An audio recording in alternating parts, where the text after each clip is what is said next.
আজকে আমরা শিখব ডু, ডাজ এবং ডিডের ব্যবহার। চেষ্টা করব যতটা সহজ করে শেখানো যায়, যাতে আপনি দ্রুত শিখতে পারেন। ইংরেজিতে ডু, ডাজ এবং ডিড হলো অক্সিলারি ভার্ব।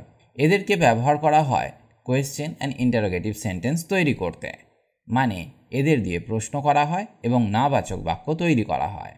ডু এবং ডাজকে সিম্পল প্রেজেন্ট টেন্সে ব্যবহার করা হয়, আর ডিডকে সিম্পল পাস্ট টেন্সে ব্যবহার করা হয়। এবার আমরা শিখব ডু, ডাজ, ডিডকে কিভাবে বাক্যে ব্যবহার করা হয়। প্রথমে আমরা পজিটিভ সেন্টেন্স তৈরি করব। For example, I do my homework every day. আমি প্রতিদিন আমার হোমওয়ার্ক করি। এখানে সেন্টেন্স স্ট্রাকচার হলো সাবজেক্ট অনুসারে ডু অথবা ডাজকে বসাতে হবে, তারপর ভার্ব বসবে এবং যদি বাক্যে অবজেক্ট থাকে তারপর বসাতে হবে। Negative sentence, they don't watch that TV show. তারা সেই টিভি শো দেখে না। এখানে সেন্টেন্স স্ট্রাকচার হলো এই রকম, সাবজেক্ট প্লাস সাবজেক্ট অনুসারে ডু অথবা ডাজকে বসাতে হবে, plus not plus verb plus object. এবার দেখা যাক কিভাবে ইন্টারোগেটিভ সেন্টেন্স বা কোয়েশ্চেন তৈরি করা হয় ডু দিয়ে। Do you play the guitar? Do you play the guitar? তুমি কি গিটার বাজাও? এখানে সেন্টেন্স স্ট্রাকচারটা এইরকম, প্রথমে সাবজেক্ট অনুসারে ডু অথবা ডাজকে বসাতে হবে, তারপর সাবজেক্ট বসবে, তারপর ভার্ব বসবে, তারপর অবজেক্ট এবং শেষে ইন্টারোগেটিভ সাইনকে বসাতে হবে। এবার দেখা যাক ডাজ দিয়ে কিভাবে তৈরি করা হয়। Positive sentence, he does his work regularly. সে তার কাজ নিয়মিত করে। এখানে সেন্টেন্স স্ট্রাকচার হলো subject plus does plus verb plus object. এবার দেখা যাক নেগেটিভ সেন্টেন্সের উদাহরণ। She does not like coffee. সে কফি পছন্দ করে না। এখানে sentence structure subject plus does plus not plus verb plus object. যারা আমার চ্যানেলে নতুন তারা অবশ্যই চ্যানেলটি সাবস্ক্রাইব করে নিন আর বেল নোটিফিকেশনটি অন করে দিন, যাতে আপনি সবার আগে আপডেট পেয়ে যান। তাহলে চলুন শুরু করা যাক।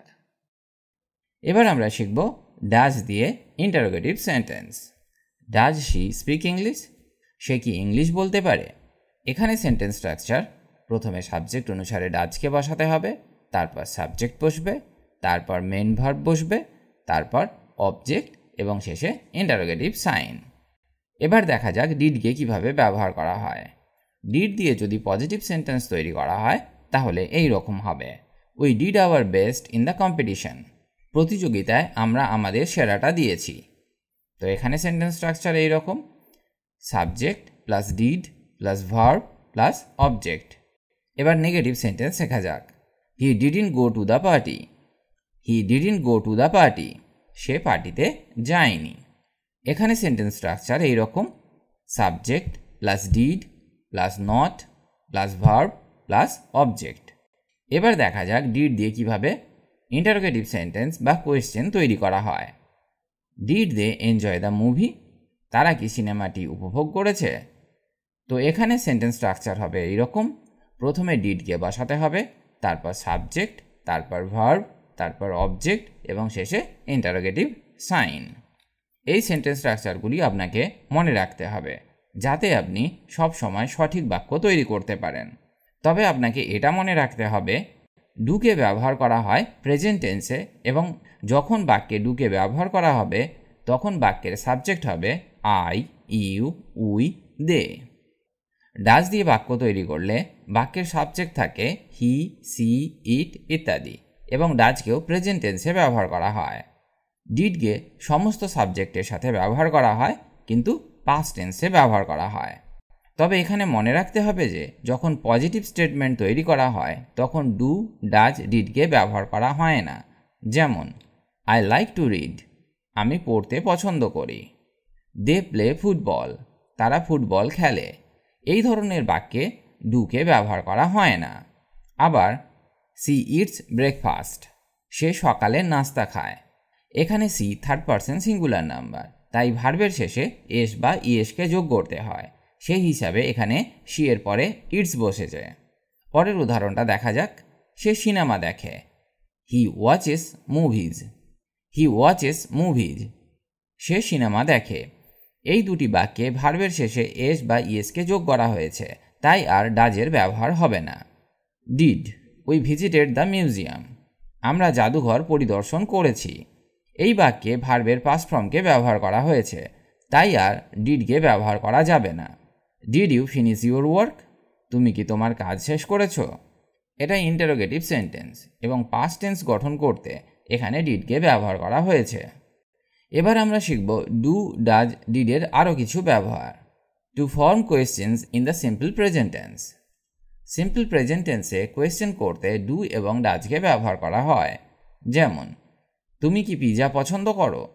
Do you like pizza? Do you like pizza? তারা কি টেনিস খেলে? Do they play tennis? Do they play tennis? সে কি কফি পছন্দ করে? Does she like coffee? Does she like coffee? সে কি গিটার বাজায়? Does he play the guitar? Does he play the guitar? এবার ডিডকে ব্যবহার করা হয় to form questions in the simple past tense. তারা কি সিনেমাটা দেখেছিল? Did they watch the movie?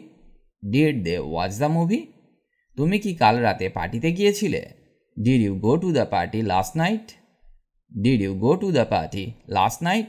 এখানে আমরা ডিডের ব্যবহার করলাম কোয়েশ্চেন তৈরি করতে। To form negatives in the simple present tense. আমি মাংস খাই না। I don't eat meat. I don't eat meat. সে প্রায়ই টিভি দেখে না। She doesn't watch TV often. She doesn't watch TV often. সে মাংস খায় না। She doesn't eat meet.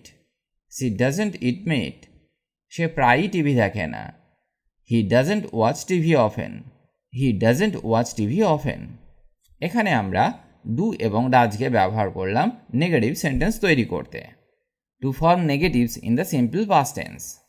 তিনি জাদুঘর পরিদর্শন করেননি। She didn't visit the museum. She didn't visit the museum. আমি আমার হোমওয়ার্ক শেষ করিনি। I didn't finish my homework. I didn't finish my homework. To emphasize a verb বা ক্রিয়াকে জোর দিতে বাক্যে ডু, ডাজ এবং ডিডকে ব্যবহার করা হয়। যেমন, আমি সাঁতার উপভোগ করি। I do enjoy swimming. I do enjoy swimming. এখানে উপভোগটাকে আরও জোর দিতে ডুকে ব্যবহার করা হয়েছে। তারা পরিবেশের যত্ন নেয়। They do care about the environment. They do care about the environment. এখানে কেয়ারটাকে আরও জোর দিতে ডুকে ব্যবহার করা হয়েছে। সে নাচতে ভালোবাসে। She does love to dance. She does love to dance. সে তোমার সাহায্যের প্রশংসা করে। He does appreciate your help. He does appreciate your help. এবার দেখা যাক ভার্বকে জোর দিতে কিভাবে ডিডকে ব্যবহার করা হয়। তিনি কনসার্টটি উপভোগ করেছিলেন। He did enjoy the concert. He did enjoy the concert. তারা যথাসময়ে প্রকল্পটি সম্পন্ন করেছে। They did complete the project on time.